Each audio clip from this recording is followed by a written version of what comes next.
Welcome to my weekly top technique video, and this week it's all about squeezy cards. Now if you've never heard of that terminology before, it is a card that squeezes on the edges. So this one here is using our promotion that we have on for this month. Check out the link below, and it has a squeezy option on here, and it goes completely flat in an envelope, but then it's called a squeezy card because the sides squeeze together.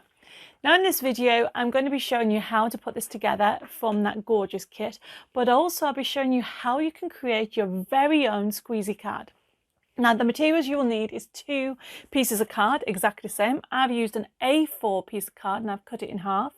And then the equipment is a paper trimmer, scissors, ruler, a scoreboard, or you can use your paper trimmer. I tend to use my paper trimmer for scoring as well as cutting. So are you ready? So let's bring you down so you can see what I'm doing. There we go. So as I said, I have got here, as you can see, 2 pieces of card. This was my A4 and I've cut it in half. So you can create any size squeezy card as long as both sheets are exactly the same. Then what I'm going to do to start off with, I'm going to do my back. Now on your paper trimmer you have measurements across the top, okay, and the sides. And what I want to do is I want to score. Now I'm using an embossing tool along with my paper trimmer. You can use your scoreboard if you want, but I love to use my paper trimmer because it's got the measurements along here as well. So I am going to line up to my 2 centimeters on one side, and then I'm just going to score down the channel with my paper trimmer. You can actually use your scoreboard and mark it with a pencil on 2 centimeters and then 4. So that puts 2 lines on one side, and then I'm going to do the other side. So yet again, I'm going to score at 2 like so. So it's 2 centimeters, and then literally score along there and then 4. Now this creates the squeezy option. So if I just then show you what I've done, if I move to one side, I just go up and then down and back. So that's created that on one side, and that creates the other side. So this is the starting point of the back, and then for the front you repeat the same process. Now remember, you can use a ruler and a pencil and mark at 2 centimeters from the left hand side and also 4, and use a scoreboard if you wanted to score at those points. Or my top tip is use a paper trimmer. I'm using Fiskars trimmer here, and I love using the channel, and I'm just using that to score as well as cut. So as you can see, I have now created, if I do exactly the same, let's move that out of the way. So all I'm going to do is do one side and then the other. So that creates the top part of it. And this is how easy, everybody, it is to create a squeezy box. You can see that. And you can do it like that if you don't want to. However, I've got it one step further. I want to put an aperture in the center. Now you can use the ruler, or what I tend to do is I cut out a square or a rectangle, whatever shape you want to, on a piece of card, and it's almost like a template. And then I'm literally going to decide which way I would like to have it. So I'm going to have it there, like so. And you can measure it so it's centrally if you want to. And then all I'm going to do is draw around it. I'm using a pen so you all can see what I'm doing very easily. I'd recommend you use a pencil, like so. So you can see that I have done a rectangle, I should say a square there. And if you have dies, you can actually die cut a shape out. But then what I'm doing is I'm using my paper trimmer, and I'm simply just literally lining it up and cutting around the edge to create that aperture. And this is what I love about Fiskars trimmer, because you can cut and you can score whatever you want to. I'm just going round the edges using that black line as a guide. So I have my gorgeous aperture, last one there, like so. So I've done it roughly so you can see what I've created. So there is my squeezy card. If I then just reinforce those lines again, you can see how easy it was to actually, I would stick that together to create my aperture squeezy card. Now remember, this will go completely flat in an envelope, but will give that wow factor if you want to. So just to repeat what I've just done, so I've shown you how to make your own.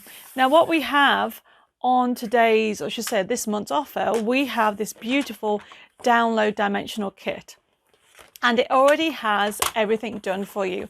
All you need to do is repeat the process that I've just showed you, score in those areas along the left, remember, and right. You will have on the design the printout of what broken lines, so it automatically shows you where to score.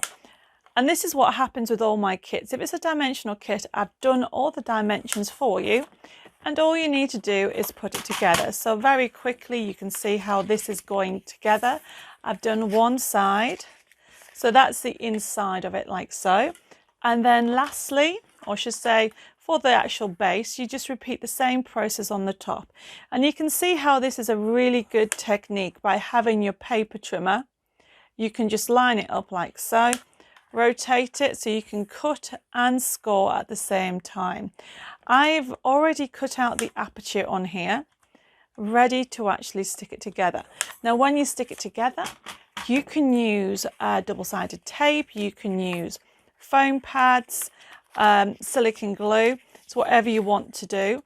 What I would recommend when you're doing a squeezy card, keep the sides together so this fits onto there like so. And all I'm doing is getting my adhesive, and I'm using my 3-in-1 glue. Just put a line across there like so, and that's going to sit on there. Now for now, because I've got to work on the inside, you could have left the top off while you work on the inside if you want to, but because I know I'm only going to fix that in the center, I've done it this way. Now you have also got curtains in this kit, so I'm just going to fix them on like so, bit of glue on that. Decide how far in you want it. That's going to go like so. And it's just a lovely little shaped card. I'm going to fit that on that. Let it hold it for a few seconds. Before I stick the other curtain in, I am just going to add my foam pads to this decoupage. Now you get all the sheets if you're going for the kit. Now remember, if you're making your own squeezy card, you can decorate it however you wish.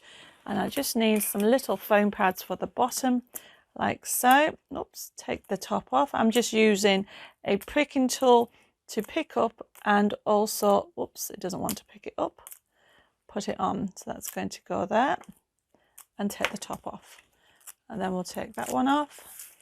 And then these are all part of the kit. That fits onto there like so. And then I put on the last lovely little curtain yet again. Just put the glue along the edge.